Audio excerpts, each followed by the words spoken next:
Rest well, my love. The monster who took you from me will soon learn that revenge is a dish best served cold. Welcome back, Screen Crush. I'm Ryan Airy. In a recent interview, Matt Reeves revealed that he would be interested in doing a grounded version of Mr. Freeze for the Batman sequel. All right, everyone, chill. Now, Reeves didn't outright confirm Freeze as the villain, and, with the Joker reveal, it's more likely that he'll be the villain in the next Batman movie.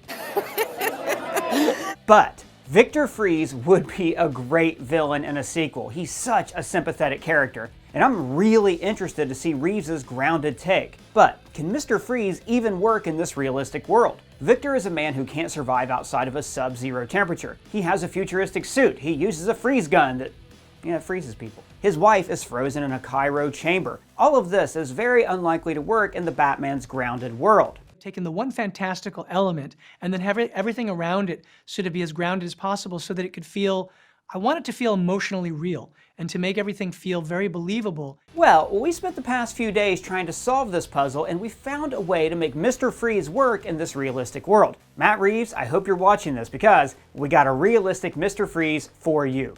The cold eyes of vengeance are upon you. First things first, we gotta talk about why Mr. Freeze is such a great villain. The story that made Mr. Freeze into such an iconic and beloved character is called Heart of Ice, the award-winning episode from the Batman animated series. This episode established Freeze's origin story and influenced every story going forward. Yes, even this one. What killed the dinosaurs? The Ice Age! And that tragic backstory is the reason why Mr. Freeze is so sympathetic, and one of the most unique characters among Batman's extraordinary rogues gallery. Mr. Freeze was once Dr. Victor Freeze, a genius scientist who was married to Nora. Nora was terminally ill, and Victor did all he could to find a cure. To save Nora's life, Victor was forced to cryogenically freeze her. Now, to achieve his experiments, Victor used his company's funds without his boss's approval. When Ferris Boyle, the head of Gotham, discovered this, they got into a fight. Can't stop it now. My wife is in there. So bring her out.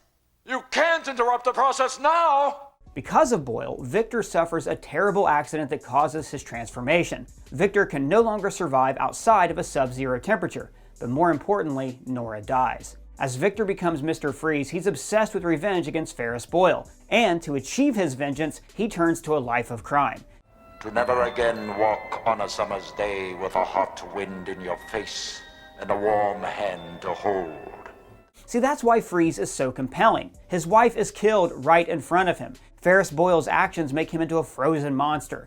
Freeze's need for retribution is justifiable, and that need for vengeance and justice is a parallel to Batman. Both of them witnessed their loved ones murdered. Now, eventually, it will be revealed that Nora didn't die and she's still cryogenically frozen. This reveal made Freeze even more sympathetic, since his motivations evolved from simple cold-blooded revenge to saving his wife. It's impossible to not feel for him. He does bad things, but it's all for his wife, all to save her life. Nora was the only good thing in my life, and they took her from me. I don't care what I have to do to get her back. In The Batman, Bruce reveals to Alfred that one of his true fears is losing the people he loves. He's afraid of ever experiencing that pain again.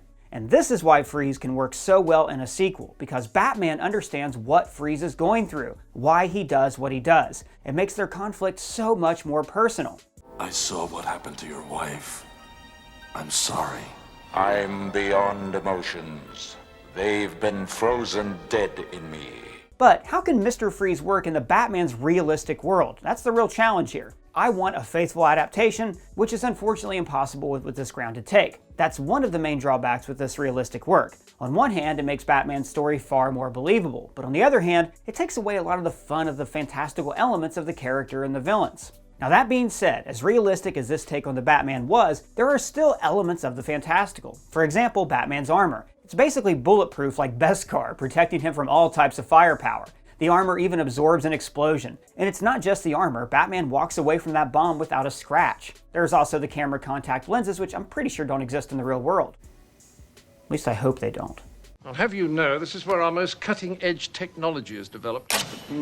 Point taking. So there are limits to how realistic this world can really be, which isn't a bad thing at all. But still, the only way for Victor to work in this realistic world is to do a complete deconstruction of the character. What makes Mr. Freeze such a sympathetic villain is his motivation. This is far more essential than Freeze being a walking popsicle. Sir, are you classified as human? Negative. I am a meat popsicle. Or the whole cryogenics business. Now, I envision Victor Freeze being somewhat similar to Walter White, a decent man who's faced with a terrible situation that leads him on a dark path. Though everything Victor does is for his wife, while Walter breaks bad because I did it for me. I liked it. so much of Victor's backstory should remain the same. He's a genius working on a cure to save his wife. Instead of placing Nora in cryo, Victor can use a form of cryosurgery to slow Nora's illness. Cryosurgery is a treatment that has a real-world basis. It's a surgery where extreme cold is used to freeze cancer cells. So Victor can use a heightened version of this treatment. For the sake of simplicity, we can stick to the Heart of Ice backstory, where he works for GothCorp and his experiments with cryogenics lead to a confrontation with Ferris Boyle. And that causes the accident, putting Freeze on a path of vengeance against Boyle. Revenge! But I don't want to keep things that simple. And thematically, Freeze's vendetta needs to be against a character who has a role to play in the sequel, like the Penguin. Whoa, take it easy, sweetheart. Oz is Gotham's new big crime boss, so a connection with Freeze can be made. The main thing is that it shouldn't be Bruce Wayne, because the first film already explored the Riddler's personal vendetta against the Waynes. So let's say Victor was fired from GothCorp. In his desperation to finance Nora's cure, Victor offers his services to the mob. Now, like Walter, he begins making drugs for the Penguin, establishing the great lengths that Victor will go to save his wife. What matters is that Nora's condition is deteriorating rapidly, and Victor is in a race against time to save her life. You have to repeat the procedure. Get a confirmation. Confirmation that the tumor is unaffected? She'll be dead by then. Now, at some point, Nora finds out what Victor is doing for her, and she asks him to stop, saying that the cost is not worth it. But there's no quitting the mob. Because once you enter this family, there's no getting out. Penguin doesn't take Victor's decision well, and that leads to the confrontation that will lead to Victor's transformation. Now, just before this, Victor finally develops a treatment that can save Nora. But as Victor begins the treatment, which is extremely sensitive and can be dangerous, Penguin attacks Victor. The cure goes terribly wrong, leaving Nora in a comatose state. Now, the real challenge is Victor's transformation. At first, I was trying to figure out a way where the fantastical elements would still work. Like maybe he's exposed to some chemicals that have a similar effect of freezing his body. Hasta la vista, baby.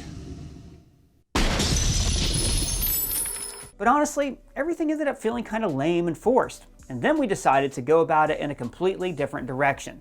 Most Batman villains are suffering from some type of crippling mental illness. What if rather than Victor suffering from a physical condition, it's psychological? What? Here's how it can play out. After failing to save Nora, Victor suffers a complete mental breakdown. He was so close to saving her, but now, in her comatose state, it's as if she's frozen. It's a dramatic, traumatic event that will break anyone. His mental state was already getting dangerously unstable while he was desperately trying to find a cure, but now he completely breaks. All it takes is one bad day. And that's when Mr. Freeze is born. Victor's breakdown causes a serious case of delusions in his mind. He's convinced that he was in an accident that transformed his body, making it extremely sensitive to heat. So he must keep his body cold at all times or he will die. Not sub-zero temperature, because then he would die for sure. It's frickin' freezing in here, Mr. Bigglesworth. Now, this delusion is a coping mechanism for him, the only way to make sense after having a mental breakdown. When the mind is in emotional distress, it will grasp at any construct that makes it feel better. And I admit that I was inspired by Breaking Bad with this direction, though it's from the Better Call Saul spinoff. Now, in the show, Chuck McGill suffers from a mental illness known as somatic symptom disorder. It's a fixed delusion that causes him to believe that any electricity is extremely harmful to him. And because of his psychosomatic illness, he truly feels unwell around electricity. That's how much power this delusion has over him.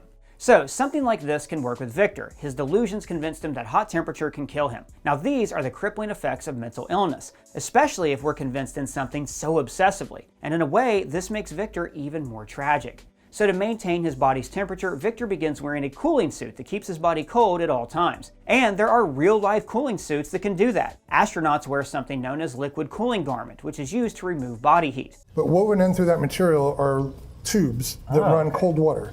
So by varying the flow rate of that cold water, you can manage your body temperature. Adam Savage even created one himself. so Victor can MacGyver a suit like this just for himself. Now I can see him also creating or stealing an exoskeleton suit that gives him enhanced strength and protection. Advanced circuitry that powers my suit also triples my strength. Maybe he gets it from Wayne Enterprises, the same material the Batman uses for his armor. And since there is a freezing theme here, Victor creates a freezing gun. And yeah, a realistic freeze gun is apparently a real thing. No joke, I actually did some research about these things for this video, and it turns out that there are real operational freeze guns. It's not science fiction. Yes, science! Well, they don't actually freeze people, but again, look, it's a heightened reality. Also, remember that Gotham is flooded, and it's November 6th, according to the monologue at the end of the movie, meaning that by Christmas, Gotham might be a frozen hell, as all of that floodwater will freeze because of the cold. Winter is coming. Winter is coming at last. Well, I mean, at least it fits thematically with Freeze as the villain. I'm not sure if it's realistically possible, I ain't no scientist. Hell freezes over. Okay, so that's all the technical stuff, but let's not forget what makes Mr. Freeze so interesting. It's his motivations. So Freeze will be on a revenge quest against those who wronged him. If we go with the Penguin direction, then that puts him at odds with the mob. But it can still be Ferris Boyle, or even the Riddler. Maybe the flood that the Riddler caused is tied to whatever happened to Nora. Then I see Freeze attacking Arkham Asylum. That's where the Riddler's kept. So Freeze's attack might accidentally unleash those inmates on Gotham. And since the Joker is there too, that's how he can escape and unleash his chaos on Gotham City. It can even be the Court of Owls. Oh! Bro, you gotta go read Court of Owls. Court of Owls is the best one. I didn't read Court of Owls. Good. So I don't want to get too far into this, but the Court of Owls is a great comic book run where Batman discovers that a secret cabal called the Court of Owls has actually been controlling Gotham behind the scenes for centuries. But we actually just made a video about that and how the court can work in a sequel. That's an interesting direction, because maybe Mr. Freeze shouldn't be the main big bad, but instead it's going to be the court. They might have been the cause for his transformation. Maybe he worked for them while trying to find Nora a cure, but things went horribly wrong and Victor became Freeze. And now he seeks vengeance against the court. And through his conflict with Freeze, Batman will discover the existence of this secret society. So in the end, Freeze might have a redemption arc where he teams up with Batman against the court.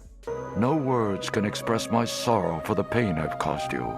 I can only promise you this. I will do the best I can to make reparations to you and everyone I've ever hurt. But more than revenge, it's about finding a cure for Nora. All Freeze wants to do is save his wife, and anyone who stands in his way is a threat to Nora. So that makes an interesting conflict between Batman and Freeze. So yes, that's how we see a Mr. Freeze working as a grounded character. Matt Reeves, call me. I will pull Batman's heart from his body and feel it freeze in my hands. But what do you think about this idea? Let me know in the comments below or at me on Twitter. And if it's your first time here, please subscribe and smash that bell. For Screen Crush, I'm Ryan Airy.